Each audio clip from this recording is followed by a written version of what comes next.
This is a story of a soldier on a mission. His mission was to gather intelligence on an enemy Nazi officer who took over a village, terrorizing them for all of his own financial gain. There were lives lost and land lost, hearts broken, and the sounds of war that made hope seem as if it would never return to this little village again. We meet our main character, whose undercover name is Alfonso, as he moved from his position in the snowy hills of this little Italian village down a path to the warmth of the Corazio Inn. Although he was writing information about his mission, he would soon find out he'd be writing for other reasons as well. It was nearing dinner time. The snow and rain were getting worse as another guard came to the foxhole, giving our soldier time to rest and get a little closer to his mission, a little closer to the colonel. It was a cold winter in 1944, and I was positioned in the snow-covered hills of Italy, passing along information to command about what I was seeing in the village below, where a known enemy official was seen on several occasions. I learned to speak Italian in college back in '34 and never thought I'd be using my love for the language this way. I remember that it was a particularly cold night, and I decided to go into cover and find some shelter from the coming storm until it was time to be picked up by my contact, getting me back to home base. What happened that night? Well, it changed my life forever. When I came down the hill and slid a bit on the ice-covered cobblestone streets, I could smell one of the most incredible things I'd ever smelled coming from a little inn right down the street from the local pub I'd been watching for that official at. I decided that with that smell and how cold it was that night, this was the night I would go undercover all the way. And my Italian, well, it was going to be put fully to the test. I walked up to the inn. It looked similar to some of the inns I'd seen in London. It was a quaint little place made of stone and wood. It looks to have been there for quite some time as the village began to grow around it, well, until the war started. I could see painted just on the side of the inn a saying that said, "L'appetito bien mangiato," which means the appetite comes while you're eating. Then I saw it as I was walking in the door. A customer was sitting at a table with a hot and fresh bowl of ribollita. This would be incredible on a cold and snowy night like this. The warm bread and the broth of the soup with the rare and fresh vegetables from the market right next door. I was ready. And just as I was drooling over what I saw and smelled, I thought I heard something, and then I realized I did. It was a small, soft voice. And then I heard it again. "Signore, posso orate?" which means, "Sir, may I help you?" When I turned around, I thought what I just saw on the table was the best thing I saw all day, until I saw her. She told me her name was Sofia Corazio. That was interesting to me, since the name outside said it was called the Corazio Inn. Now she seated me at a little table by the front window, just overlooking the town square, now covered in snow, with the local statue, its founder, looking like he was wearing a coat of white. The fire was warm and so welcoming. It was just to my left. I was so glad. My feet felt like bricks of ice we used to use back home to keep our food cold in the ice box. She smiled and asked me if I'd like a coffee while I decided what I wanted. Well, I quickly blurted out, "Ribou!" I caught myself before I could finish the word, realizing I could have been a little more civilized in my request. And Sophia, well, she started to laugh, which made me do the same. She was beautiful. Her hair was up in a small bun and had on a beautiful light blue linen dress with white lace ruffles just around her neck, enough to see a unique necklace wrapped around her throat, complementing her eyes that seemed to look right through me. She told me she'd be right back, and I quickly said, "That's a nice necklace you have there." She paused and turned her head just slightly to the side and chuckled while she said, "You like to talk fast, don't you, sir?" I told her my name wasn't Sir. It was Alfonso. That was my cover name. And that I would work on slowing down a bit just when you come back to see me again. And she turned to go back to the kitchen, and she said, "Grazie, zuppa uomo," which meant, "Thank you, soup man." Lovely. Well, yes, she was. It was a symphony of smells in there. Was it the fresh bread I was smelling, or perhaps the pasta and sauce, or maybe even my soup? It was nice to be in out of the cold, and I couldn't imagine going back to my post later and freezing out there all night, watching for the colonel from my foxhole in the snow up there on the hillside. Sophia quickly returned with a little white coffee cup and a silver pot in her hand, and she said, "Here's your coffee to warm you up by the fire while you wait for your lovely zuppa." And we both laughed. I asked her if her name was the same name as outside on the sign, and she quickly replied, asking why I wanted to know. I told her no reason in particular. I just thought it was interesting that they are the same, and I wondered if this was your inn, and if you're the one responsible for all this incredible smells that I've been smelling. She blushed, and as she looked to the cup where she was pouring my coffee, she said, "What you smell is the cooking of my mother, and this is our family business. My father's on the other side at the front desk taking care of our customers staying at the inn." Just as she said that, the door swung open as an unwelcome smell blew in, and with it, something that startled me. It was the Colonel. Sophia's father quickly ran to the door to help him, saying, "Please, Colonel, your table waits," and then he shut the door right behind him. I turned to look at Sophia. She was gone. I could hear the father stumbling on his words nervously as he began to bring the Colonel to a table by the fireplace to keep him warm. Not only was I seeing who I had been looking for, it's quite possible he'd see me. We'd never met. However, no one in the little village had seen me before, and I was concerned I might be found out. The Colonel was seated and almost catching a glimpse of me as he sat in his chair facing the fire and his back to me. I could catch a glimpse of Sophia looking out of the kitchen pass-through, and just about that time, I heard the Colonel say in a loud voice, "Sophia! Sophia!" The kitchen door opened, and she went to his table when he started talking to her and said, "Bring me my usual and make it quick. I have a business this evening. Oh, and Sophia, I'm glad to see you're wearing the necklace. You may not be as stubborn as your father." Sophia quickly looked up, and our eyes connected. I could see them glimmering in the light. Not because they were the most beautiful eyes I'd ever seen. She was holding back tears. She turned and she went back to the kitchen. In just a few moments, another person came from the kitchen, an older woman with an apron on, and she brought me some bread and told me she'd have my meal out shortly. I said, "Excuse me, ma'am, where's Sophia?" She began to nervously look around and said she was in the back preparing a meal for a customer. I asked her if everything was all right, and she said, "Things are fine, sir. Rest, eat, and your meal will be here shortly. And please, sir, you may be passing through." Then she leaned in towards me, grabbing a napkin as if to place it around my neck before the meal, and whispered in my ear, "Please, don't concern yourself. It's safer for you if you don't, and safer for my Sophia." Then she turned to go back to the kitchen, saying, "It'll be here shortly, sir." Walking past the Colonel, he grabbed her lower part of the apron just before she passed, enough to stop her, and said, "Send me my food, and send out Sophia." I wondered what was happening. It was no mystery that the Colonel was harassing the local merchants in his effort to gain property in the area. Just then, Sophia returned to his table, carefully and softly placing each plate of food in front of him, and then filling his cup. As she was preparing to turn my direction, I could hear him say, "Don't forget, Sophia, you and your family can have much nicer lives and live them well by accepting my offer, or you can find out what happens if you don't. I'm sure you can remember. Can't you, Sophia?" "Yes, Colonel, we understand," she said firmly yet softly. And he said, "Bring me more bread, beautiful." Her cheeks turned red as she lowered her head, saying, "Yes, Colonel," headed back to the kitchen. Just before getting to the kitchen door, she stopped.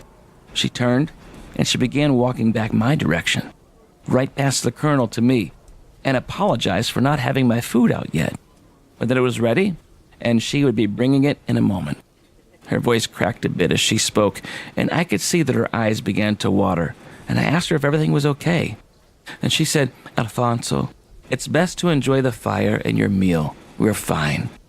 She turned and went back to the kitchen. I wasn't cold any longer. My blood was boiling. I was sitting next to this villain I was watching for, trying to get intel back to home base, but tonight, something was different, and that something was Sophia. Suddenly, another man entered with much less fanfare. He was a large man in a long black wool coat. He took off his gloves and hat and handed them to Sophia's father, who pointed in my direction. As he walked in, I was concerned I'd been discovered. He walked toward my table, and just when he got close, the kitchen door opened, and Sophia came out with my soup, while the man grabbed a chair right at my table and said, "You don't need this, do you?" "No, sir," I said to him, and he took the chair to the table next to me and sat with the colonel. What was I seeing tonight? Sophia said, "Here's your meal, Alfonso." And I said, "Wow, this smells incredible, and it's almost the most beautiful thing I've seen all night." She paused and she said, "Almost?" I smiled as I winked with one eye, whispered, and I said, "Well, there's the innkeeper's daughter." She turned as red as the local market radishes. She smiled at me and turned to go back to the kitchen, and the colonel said, "Sophia, bring him food too, but bring it to the private room for our meeting." She nodded and disappeared again before the old white door there at the kitchen. I heard the colonel tell his company that everything was about complete, and plans should be good to start at the end of the month. They both laughed, stood up, and made their way to the private room around the corner. Sophia came back out after they were out of sight and said, "Alfonso, it's late. You should go to your home or wherever you're staying. We're closing soon, and it will be much warmer and safer elsewhere." I thought about the private meeting around the corner, and if I could just listen a little bit, this could be the information we'd been waiting to get back at base. Then I thought and said to Sophia, "Sophia, I have to travel tomorrow, and I have nowhere to stay this evening. Is it possible your father has a room?" "A room," she said. And I said with a little chuckle, "Well, this still isn't in, isn't it?" She shook her head as if to shake something off and said, yes, it is," as she chuckled as well, saying, "Are you sure you want to stay here tonight, Alfonso? The weather will get worse shortly. You might beat the storm if you leave tonight." I said, "No, I'm too tired. I'd like to stay, and if I can," at which she said, "Won't your wife be worried?" I looked up to the ceiling and then looked back at her, and I said, "I'm not sure, but whenever I meet her, I'll let you know. I just hope she's as nice as you." This time, her face looked as red as an entire field of those red radishes from the market, and she said, "Alfonso, you're so kind. I'll speak with my father now. Eat your zuppa." And she smiled and walked towards the front desk. I could hear the men talking in the other room, enough to hear they were talking about burning a building to make an example. I had to hear more. I had to get closer. I got up from my table and walked towards the private room to see if I could hear better. As I was getting closer, the door swung open, and it was the colonel, and just about as he was to see me, Sophia turned and said, "Colonel, Colonel." He turned and looked her direction and said, "What, Sophia? Speak now. I'm busy." And she stumbled upon the words as she said, What would you like special dessert with coffee tonight brought to your meeting?" He paused, looked to the floor as I thought he was about to look my way, and he said, "That sounds good, Sophia. We're ready now."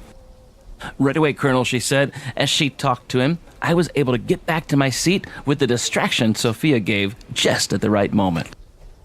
Before going to the kitchen, she stopped by my table and said, "Alfonso, I don't know who you are or what you're doing here tonight, but please be careful. He's a dangerous man, and I would not want to see anything happen to Zuppa Uomo." We both laughed and quickly covered our mouths as not to draw attention to ourselves. She told me they had a room for me, and it would be good to get to it soon before the colonel comes out, so I can get my rest for the evening. I asked Sophia, "What's that necklace around your neck?" Her face changed as she clasped the necklace, and she told me this was my grandmother's, and I always wear it to remember her. "Remember?" I said. "Yes," she said as she held back their tears. "She died last summer." "I'm so sorry to hear that, Sophia. You must have loved her greatly." "Yes," she said. "She started this in with my grandfather and my father when he was young. The colonel was trying to get her to sell him the property, and she always refused, and the colonel came in one day as you saw him this evening. However, my grandmother was near the door, and she tripped over a chair when she was startled. The colonel came to her as she was on the floor, and she asked him to help her up. He grabbed her by the collar of her dress, and he pulled her up, and the necklace broke off and fell to the ground, and he tossed her towards a chair where she landed, and he said, 'If you don't sell, this won't go well.' Then he turned and he left. We ran to grandmother to help her get to her bed. However, we didn't know at the moment. We found later that grandmother hurt something inside when she fell. The morning after all this happened with the colonel, she grew very ill. The village doctor was unsure what was causing the illness and put her on bed rest. Within 2 days, we lost grandmother. I couldn't believe what I was hearing. I hated the colonel even more now. I had to hear what he was up to, but I wanted to talk more to Sophia, and I was so moved by her heart, her family, and her beauty. Her father came just then and said, "Mr. Alfonso, I've prepared your room. Will you please follow me, and I'll take you there." And then he said, "Sophia, go get the colonel's desserts and go take them to their meeting." "Yes, Father. Good evening, Mr. Alfonso. I hope to see you in the morning. We have the best breakfast in town." I quickly replied, "I can't wait." As she walked away, her father took me to this beautifully prepared room with a nice soft bed, warm cotton sheets, and a small fire burning in the fireplace of the room. He said, "Sleep well, sir, and it's best to stay in the room. A storm's coming, and it's going to get cold." I thanked him, and I locked the door before I laid down in that incredible bed that beat any snowy hillside in the village. I woke up the next morning, and after freshening up, I went downstairs to get the best breakfast in town, and of course, to see Sophia. I saw her father, who looked a bit strange, and he said under his breath, "Your table's ready, sir. Please make yourself comfortable." So I went to the table. I could hear noise in the kitchen of pots and pans and the smell of eggs and sausage, and just then I could hear the door about to open, and it did, and my heart skipped a beat as I couldn't wait to see Sophia again and talk more. The door finally opened, and there she was, Sophia's mother. She had a tray, and she looked horribly sad. When she came to my table and brought me the breakfast plate of the day, I asked her where Sophia was. She looked at me and began to cry. And she said Sophia wasn't there. "Not here? She was just here last night," I said. Just then, Sophia's father rushed towards the table and said, "Sir, please, eat your breakfast and be on your way." "Senor Carosio, your daughter is not here." I asked him, "Where is she? Where did Sophia go?" Sophia's mother quickly went back to the kitchen, and her father said, "Sir, it's best you just be on your way." I asked again and said, "But, sir, I enjoyed talking with your daughter, and I was concerned when I saw the colonel here and the way he was talking to her."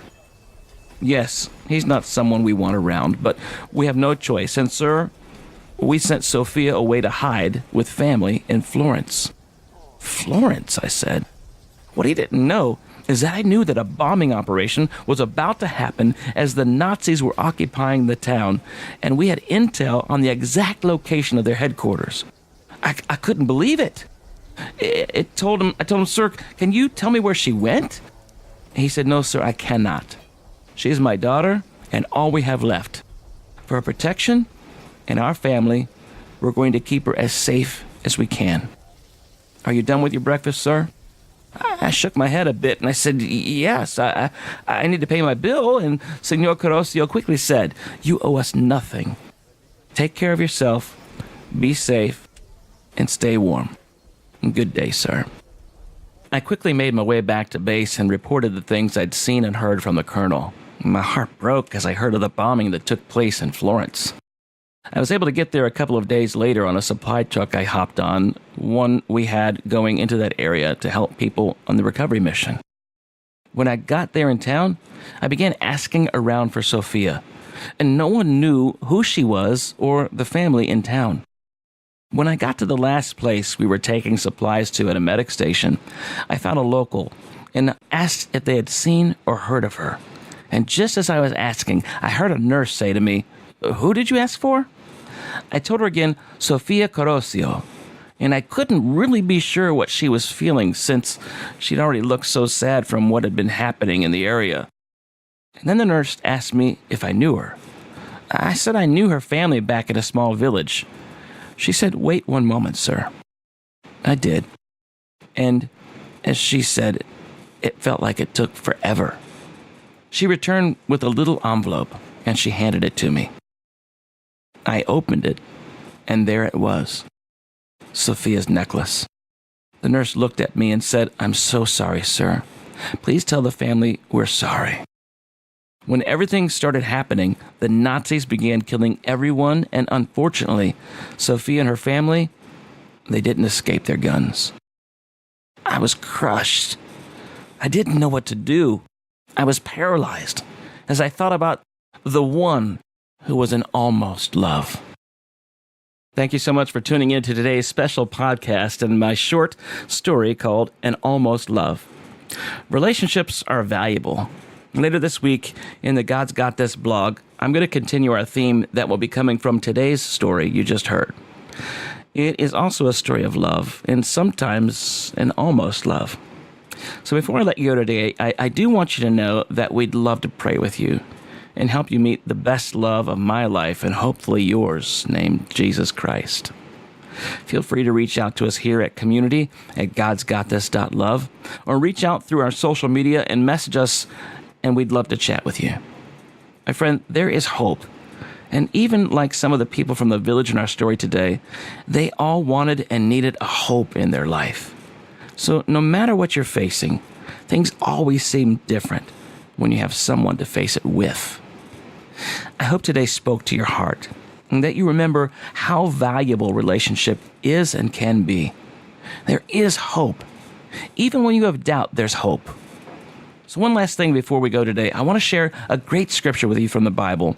And remember, as Paul said to us, from God's heart in Philippians 4:6-9. Don't worry about anything. Instead, pray about everything. Tell God what you need and thank Him for all He's done. Then you'll experience God's peace, which exceeds anything we can understand. His peace will guard your hearts and minds as you live in Christ Jesus. And now, dear brothers and sisters, one final thing. Fix your thoughts on what is true and honorable and right and pure and lovely and admirable. Think about things that are excellent and worthy of praise. Keep putting into practice all you've learned and received from me. Everything you heard from me and saw me doing, then the God of peace will be with you. And that He surely will, my friends. The choice is yours. I know you're something big and awfully incredible for someone to love. We just read it, and we've heard some things about it through God's Word and through a little story that I wrote to share with you. So the rest of the week, we're going to have some fun with it, and I'd like to share a few things with you, so I hope that you'll tune in and read later on this week as well. So through this time and the next few days as they go by, don't give in. Don't give up. There is hope. Friends, never forget, God's got this.